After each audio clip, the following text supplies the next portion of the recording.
Hey friends, my name is Millie and welcome back to my channel. Today I'm going to be talking to you about my June TBR.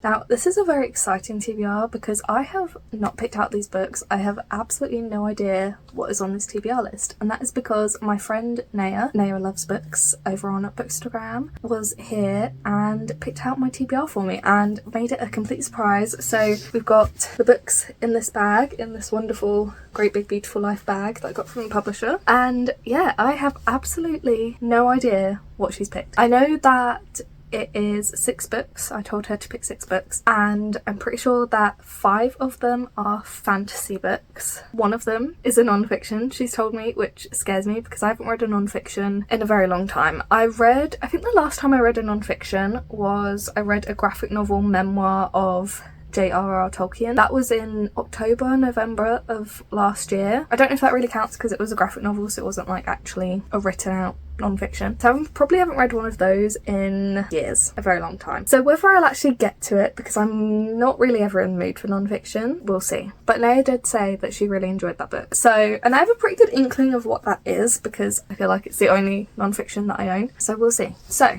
first of all, let's get the first book from the bag. I'm gonna try and not look. Oh, it's a hardback. I wasn't expecting that. I thought they were all going to be paperbacks. What is it going to be? Oh, not what I was expecting it was going to be at all, but much happier that it is this than what I thought it was. So the non-fiction, I'm assuming this is the only one, is Pandora's Jar by Natalie Haynes. This is such a gorgeous copy. I found this in a charity shop for £3.50 back in, well, it came to a charity shop in 2022, so I'm assuming that's when I got it. So it's been on my TBR for a very long time. So I feel like I actually will get around to reading this one. This is about women in the Greek myths, so that's very exciting. I've read one book from Natalie Haynes before. That was Stone Blind, and I really loved that. That was a fiction. That was a retelling of Medusa's story, and I loved that. It was so good. So I am very excited to read more from Natalie Haynes. And we were talking about Natalie Haynes while Naya was here. Naya's read a couple of Natalie Haynes's books and has enjoyed all of them, so very intrigued with this pick. The Greek myths are among the world's most important cultural building blocks, and they've been retold many times, but rarely do they focus on the remarkable women at the heart of these ancient tales. Stories of gods and monsters are the mainstay of epic poetry and Greek tragedy, from Homer to I'm going to butcher these names. Aeschylus, Sophocles and Euripides, from the Trojan War to Jason and the Argonauts. And still today, a wealth of novels, plays and films draw their inspiration from stories first told almost 3,000 years ago. But modern tellers of Greek myth have usually been men and have routinely shown little interest in telling women's narratives. And when they do, those women are often painted as monstrous, vengeful or just plain evil. But Pandora, the first woman who, according to legend, unloosed chaos upon the world,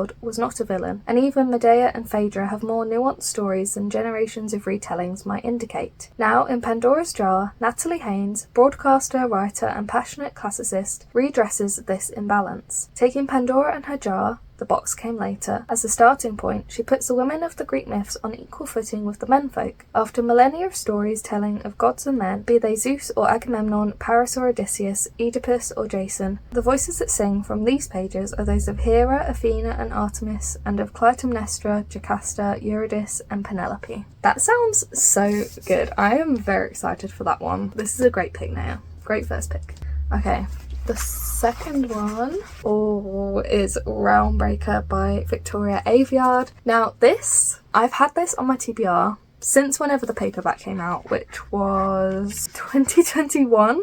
I believe. Yeah, first published in 2021. So maybe the paperback came out in 2022, I'm not sure. But at least 3 or 4 years. So that's a really long time. I feel like I've been putting this off because I did not really enjoy Red Queen, which I feel like is very controversial. Yeah, I read the first book and I really didn't like it. But I still bought Realmbreaker and the sequel Blade Breaker. I still haven't got the paperback of Fate Breaker yet. I can't remember if that's actually out on paperback yet or not, but I still haven't gotten that one. I'm intrigued, and I am actually really excited to see what I think of this series. I feel like it is quite different to Red Queen, and also Victoria Aveyard has a romantasy coming out next year, I want to say, and I'm really excited by the premise of that one, so I hopefully will like this. And Naya loves this. Naya says this is really, really good, so so I've got to trust Naya's opinion. In this one, a squire, the survivor of a failed quest, an immortal, timeless and unfathomable, an assassin, skilled and heartless, an old sorceress holding secrets behind her teeth, and a pirate's daughter, the world's last hope. The heroes are gone, but the fight to save the world has only just begun. Ooh, that sounds really good actually. I am excited for that, and I love that this is quite a chunky fantasy. It's over 550 pages. That's a good sweet spot for me. I feel like that's something you can really get your teeth into. Intriguing. That's definitely not one I would have picked up soon, so I'm really grateful that Naya's put that on my TBR. Put that more on my radar as well. Third book.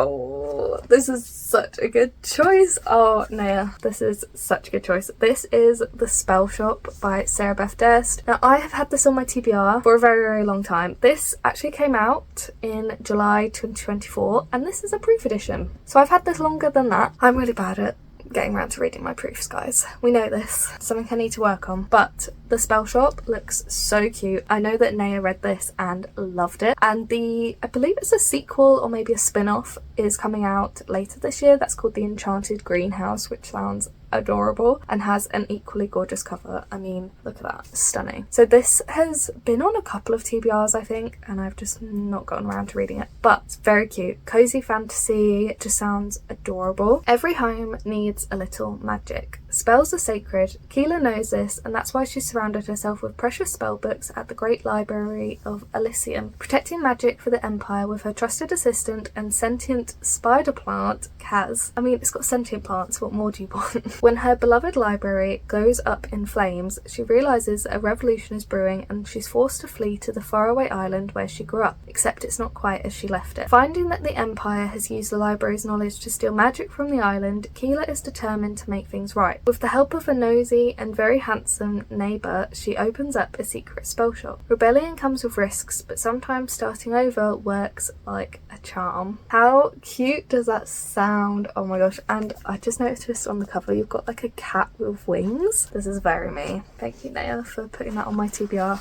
That's definitely one I'm going to pick up in June. Absolutely. So, okay, the next one. Oh, that is so funny.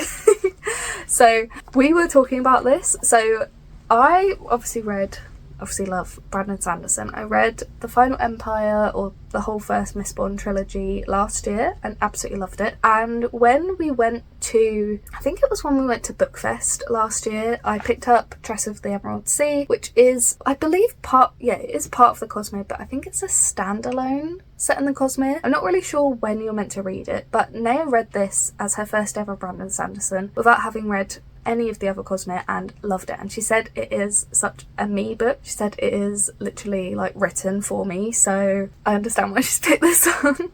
So I've literally no idea what this is about. I obviously picked it up just because it's Brandon Sanderson, and also Naya was really recommending it, but it's gorgeous.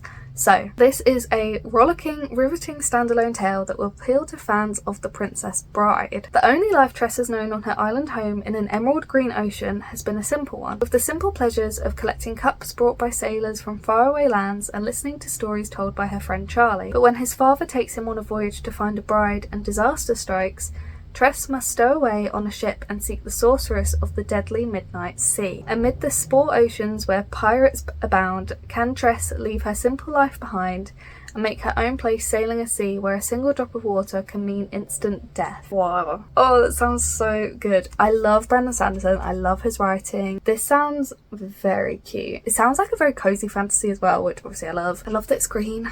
That's nothing to do with the story, but I love that it's green. Obviously green is my favourite colour. Thank you very much, Naya, for putting this on my TBR, because even though it is a standalone and I'm assuming you can read it at any point in the Cosmere, I probably wouldn't have picked it up until I'd read the rest of the Cosmere, so that would have been years. So I'm very glad that I've actually got this on my TBR and it will actually hopefully force me to read it. Okay, we've got 2 books left. I feel like I know what one of them is, probably based off of the feel of it. I'm going to assume that this is Assassin's Apprentice. Yeah, Assassin's Apprentice. So if you've been here for a while, this has been on many TBR. I probably don't need to read the synopsis to you again. This is about Fitz. He is abandoned by his father. He's actually a bastard son of the Crown Prince, but when Fitz is born, the Crown Prince abdicates and flees, abandoning Fitz, and Fitz is brought up by, is he brought up by the stable master? Something like that. And he is then trained as an assassin, but his mentor is allied to another political faction and is determined to discredit or even kill him, but he's destined to save the kingdom. This is the first book in the Farseer trilogy, but it's also the first book in like a 16 long book series called The Realm of the Eldlings by Robin Hobb, and I own all of the books without having even read the first one, and Naya and I have been saying for ages that we're going to buddy read this, so this is probably, it's gonna push us to actually do it. I have had this on so many TBRs and I really need to get around to reading it, because what's the point of owning all the books if I'm not gonna actually start the series? So that is very exciting. I'm loving this TBR so far. It's looking great. It's looking very, very me. You can tell how well Naya knows me. Okay, so the final book, I have no idea what this could be. Literally no clue. I know it's another fantasy, but I don't know what it could be. Oh yeah, no, I should have guessed this. I absolutely should have guessed this one.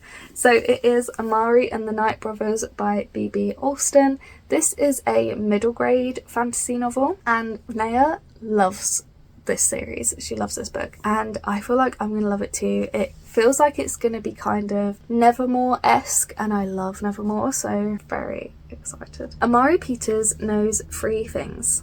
Her brother Quentin has gone missing. No one will talk about it. His mysterious job holds a clue. But then a strange invitation arrives. Amari has the chance to join the Magical Bureau of Supernatural Affairs, completing missions in a world where mermaids, aliens, and magicians are real, and her roommate is a were-dragon. Were-dragon? That sounds cool. Secrets and surprises await Amari as she discovers her own rare and dangerous magical power, and soon she realises that the Bureau could hold the key to finding her brother. All she has to do is pass 3 tryouts. That sounds so good. This is very, very highly recommended by Naya, and I just know I'm going to love it. I know it's going to be a new favourite series for me, and I've had this on my TBR for so long. Weirdly, I can really remember vividly buying this at the Waterstones where I now work. I mean, obviously it's my local Waterstones, so I've probably bought most of these books there, but I have a really vivid memory of buying this book there. I think when it was it a children's book of the month sometime, so whenever it was children's book of the month is when I got it. So I've had it for a very long time, and I am very excited